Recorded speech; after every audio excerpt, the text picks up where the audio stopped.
Hi good morning to everyone. అందరు ఎలా ఉన్నారు? బాగున్నారా? నేనైతే చాలా చాలా బాగున్నానండి. మీరందరూ బాగున్నారని అనుకుంటున్నాను. అబ్బా, చలికాలం వచ్చేసిందండి. అస్సలకి లేవాలనిపించట్లేదు, కానీ లేవకపోతే తప్పదు.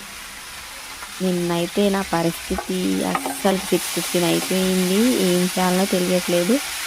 గబగబా లేసేసి నాకు వచ్చిన క్విక్ రెసిపీ అయితే పుదీనా రైస్ అండి. పుదీనా రైస్ చేసేసాను. అలానే శనగలు నానబెట్టాను, మొలకలు వచ్చేసాయి. అలా పిల్లలు తినాలంటే తినలేరు కదండి. మా పాప ఉండి పోపేయి అమ్మ అంటే వేసేసి ఫ్రై చేసి ఇచ్చేసాను. ఇలా అయితే నా మార్నింగ్ రొటీన్ గడిచేసిందండి. మీరు ఎలా ప్రిపేర్ చేస్తారు మీ బిజీ లైఫ్ని? ఇలానే చేస్తారా? చేస్తే కామెంట్ చేయండి. Bye. Subscribe to my channel Monika Edla. Thank you.